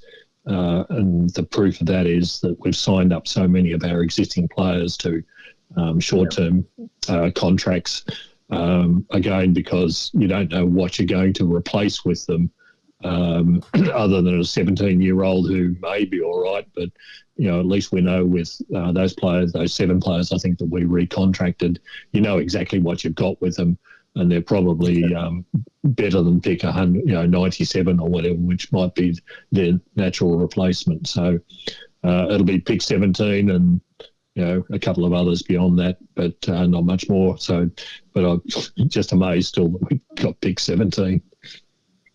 That's a really good point, I reckon, George, about the idea of Bedford and Chandler, and there's those 7 players that they re-signed during the week. 5-6 years ago, people would be going, "Whoa, why are we keeping those players?" Well, they're not going to get senior time like with the other Mitch Brown, for instance, and even Dorr. But it's exactly, you're 100% right. Well, what do? You move those players on. Who it drives me nuts. People think that you're going to be able to draft in a player at 56 or whatever who's going to be able to be any better than any of those players. Exactly as you say, they're known quantities, and character's so important, culture's so important. They train hard. We know they do. You're taking a punt. No matter how much recruiting and interviews and all of that stuff you do with a 17, 18-year-old kid, or even a kid that, or a mature age you're drafting in, you don't really know, do you? Not if they're not at your club. The other thing that I think is really we probably could have touched on it before in terms of their planning has been real clever, is the way that, at Casey, they've got it mirrors the ones team. So the twos team, they've got, Dorr can come in for Gawn, but if he has to. But more than important, when they're playing at Casey, they're playing in the same system with players playing similar roles. So, you've got someone who's White for Casey isn't playing in our senior team, but he mirrors, pardon the colour pun, but he mirrors Brown's role. Then maybe you've got someone like Wiedemann who's in the twos, he's playing T-Mac's role, and Dawes playing Gawn's role, and you've got your inside mids, and they're all. So when if they do have to come to the seniors, someone like Dunstan, for instance, he's playing with the same system but with similar players. They can come straight into that role, and all of those players, Mitch Brown, Chandler, for instance, playing a small forward role. If he gets his chance has to replace Spargo, well, he's been playing that role, but also that whole team at Casey can mirror the model that they're playing, that the seniors are playing. I think it's really clever, and it sort of speaks to something else that we probably haven't touched on, that whole club culture that they're really working on building, the AFLW, the Casey team, and also the coaching staff and the sort of admin people as well. So I think all of those factors, exactly as you say, why get rid of those players to bring in known quantities. And I couldn't agree more that one can only assume that they've got someone targeted. I'm guessing all the other recruiters and at the clubs are trying to work that who's Taylor got it up his sleeve and desperately trying to sort of outthink us. So and I guess if you're a young player, presumably, I don't know how it works, George, better, but I'm guessing they probably had contact with someone, haven't they, at this point? How excited would you be if the D's reached out to you and said, you're on our radar, and then you hear they trade in for pick 17? So my only one knock on that model of trading your futures away to get in a pick is when the world finally finishes, we'll be left with a future pick at that point in time. So that's the only negative I can see from it. All right, so George, you wanted to talk about the AFLW. I must admit, I've been sort of out of the whole AFLW realm, and it's coming up quickly. You've been following it, so yeah. This is what's going to get us over the summer period in particular. AFLW starts in January, and the girls have already started the pre-season component of that that we would have seen on the club website. It's interesting, the Melbourne AFLW team, we lost last year to Adelaide, who ultimately finished up premiers in the competition.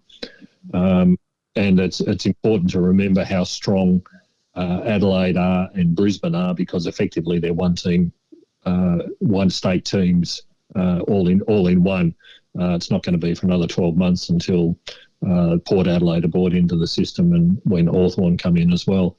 So let there be no doubt, this side has been put together this year to win a premiership. And I think it's been the same model that the men's side has been following, and certainly the way that they've put the team together. We've identified the needs that we had in terms of the recruiting and the drafting, but we've identified the needs in terms of what players do we need to win a premiership, not just to look 5 years down the track and slowly adding things on. We're right at our limit at the moment. We've got players like Daisy Pearce and Karen Paxman, who are probably at the end of their careers. This is the opportunity that we've got while they're around to be able to get the premiership, but we need to get the right sort of players in. The other thing that's happened in the women's competition is there's been a progressive move towards much stronger bodies than what was present, 2, 3, 4 years ago. You've only got to look at people like Greiser at St Kilda in particular. They're just so much bigger and stronger than what the girls who started the competition when it first was put on in exhibition games, just completely different body sizes. You need to be bigger, stronger and fitter as well. So what we've seen with the recruiting this year, we lost Neve McAvoy. She's gone back to Ireland. We saw Tegan Cunningham retire. We saw Meg Downey retire. Chantal Emerson has gone to Geelong, and Shay Sloan as well as was delisted. Importantly, of those players, Emerson was the youngest who's gone to Geelong and still playing. She was 28. The others were all 31, 32 and 33 years of age. So we're replacing the older players in the side who've been around for a few years with obviously younger players. What we've brought in is quite remarkable.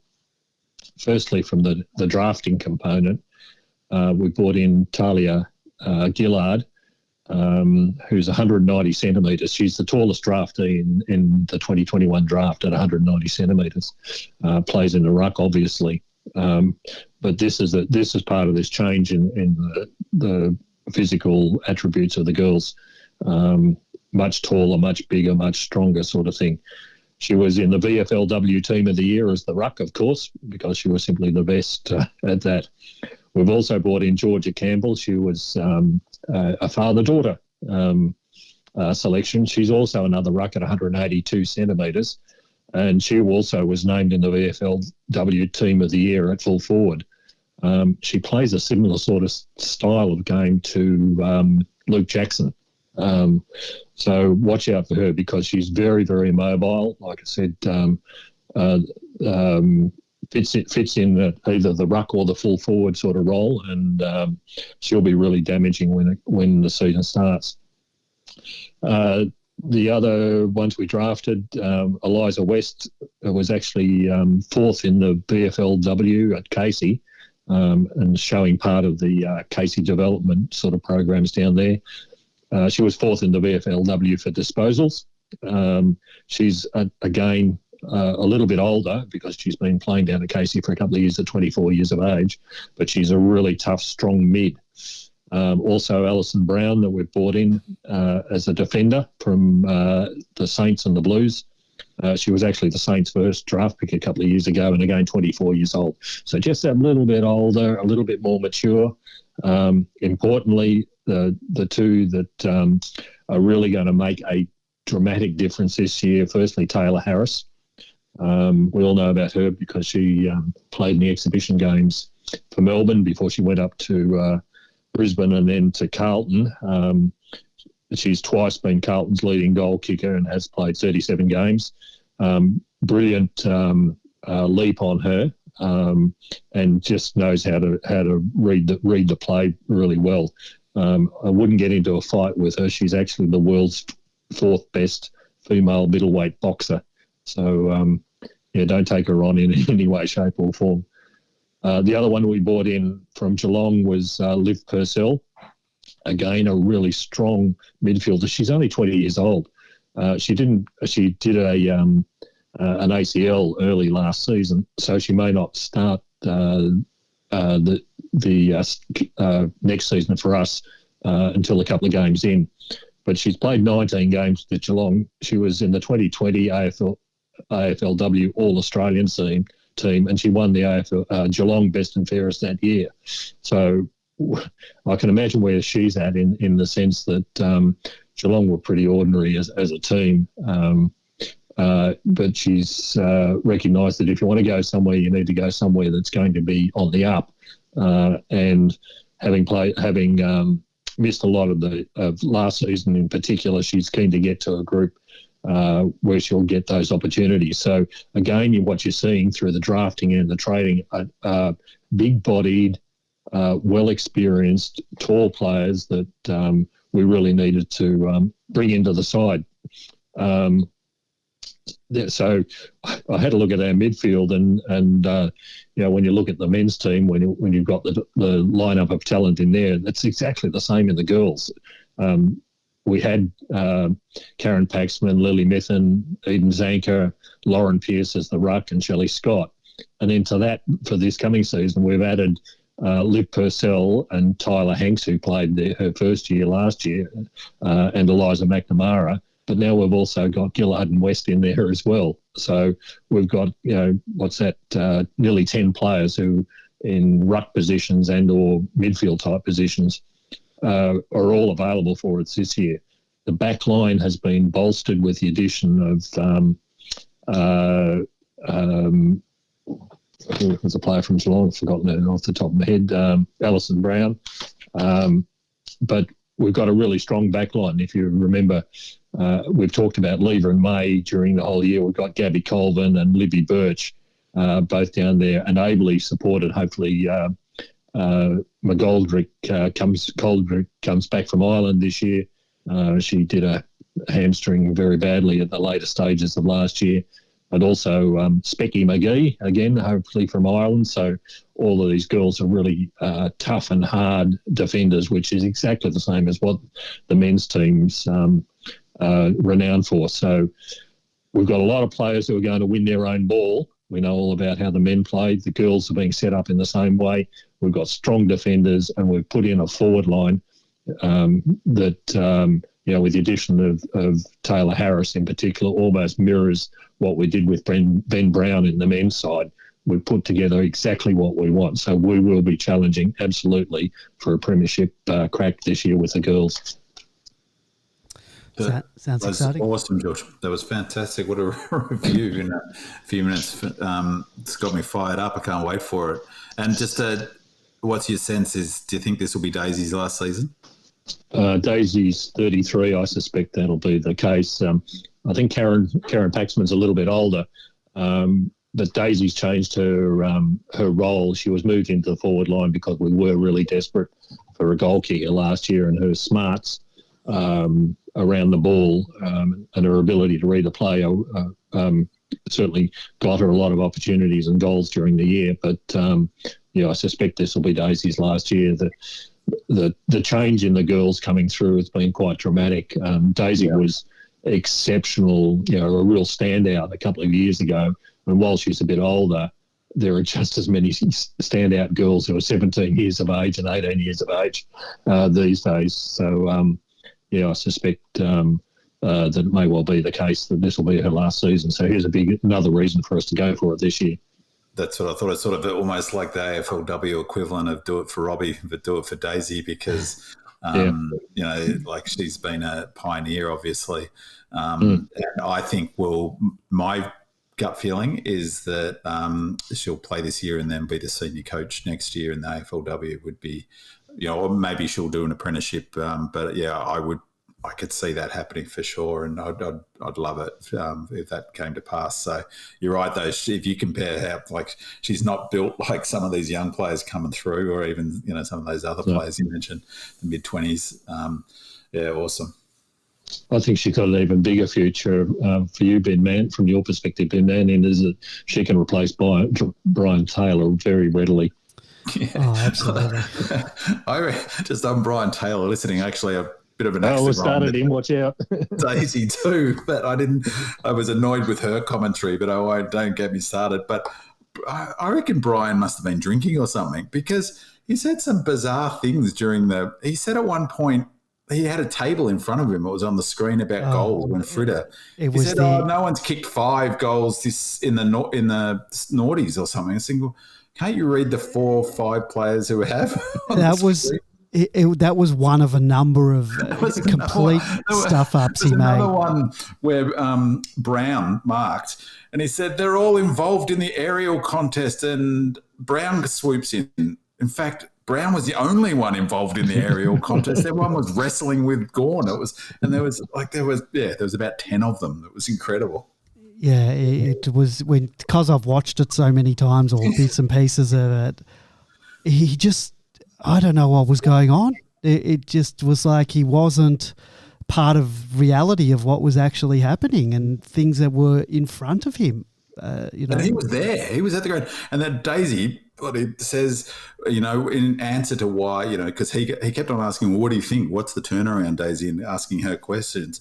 And he said, that's where I got a bit annoyed with Daisy, said that Melbourne rediscovered their dare, which is just not true. And she used an example of when track kept the ball in and handballed to keep the ball in, that we would have taken it over. And it's just not the case. And if you remember in the second quarter, in fact, there was an incredible series of handballs where Gus started one over his head to keep it in. I think it went to Bowie, who went along we didn't rediscover our dare. We held them off. And then when we got our chance to get the ball in the centre after Frida's goal, we went bananas. Yeah. It wasn't. I just thought, it was a frustrating call. I wasn't as frustrated at the time because I was caught up in the emotion of the game. But watching it last night, I was finding myself yelling at Daisy and wondering about bloody Brian Taylor's mental health. Well, do yourself a favour, buy the DVD, which I think comes with the other commentaries. Well, I did try to. That's where I started to listen. I was going to listen to the Dennis Cometti call, and I found it on YouTube to watch it, but all the audio sounded funny. So, I defaulted to the 7 coverage or the Fox coverage. Yeah, it's hard when you watch the game with the radio commentary. It's very hard because they're commentating without for people who don't have the vision, so it doesn't. Yeah. I don't know. It just doesn't sort of gel when you then watch it with the TV commentary. But a quick question without notice: is there any? Have you heard of, in all of these different mixes of the synced?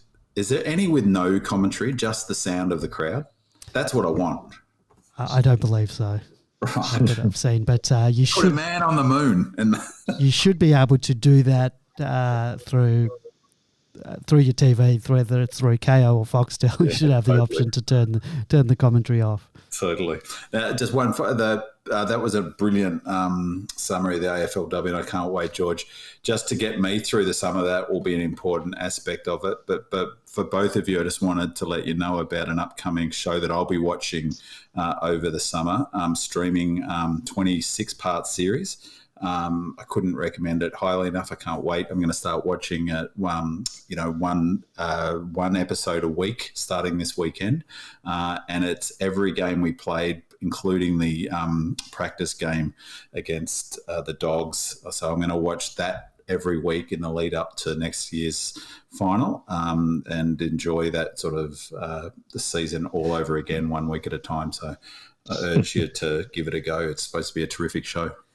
I won't give away the ending. Even the Collingwood game. I watch them all 1 week, every week. With the discipline. Try even to watch it on the day that it was on.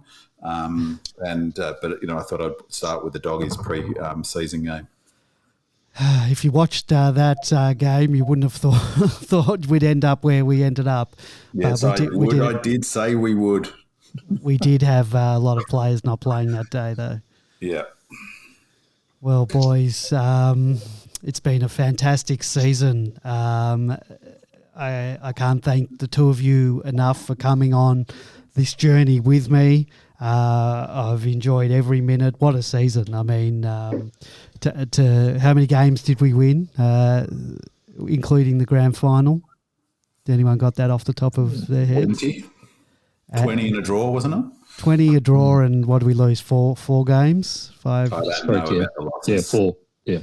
What a fantastic season. Who would have thought that, besides being mad at the beginning of the year after we lost to the Bulldogs, what an incredible season. And look, I can only hope that we were able to back it up next year. Look, as I said, you can't just expect a premiership, but we're certainly hungry for one, considering we weren't able to be there for most of this year and into the finals. So let's hope we can get back to the footy next year. Looks like we will be, and I can't wait. And we'll be there to take all of you listeners through it. Thank you for listening to us. We'll probably come back after the draft. I'm not sure. Just see if we can tee up something with maybe getting Jason Taylor back on. But if not, we will be back for the Marsh series next year. And I can imagine that we'll have quite a few players resting for the Marsh series and a few people auditioning for roles in the team for next year. But thank you, Binman, and thank you, George, for joining us on this journey this year. Thanks, Andy, for all your work. Terrific. Thank you. Appreciate it. And we'll be back either at the draft or in season 2022. Go Demons. Go Redleggers.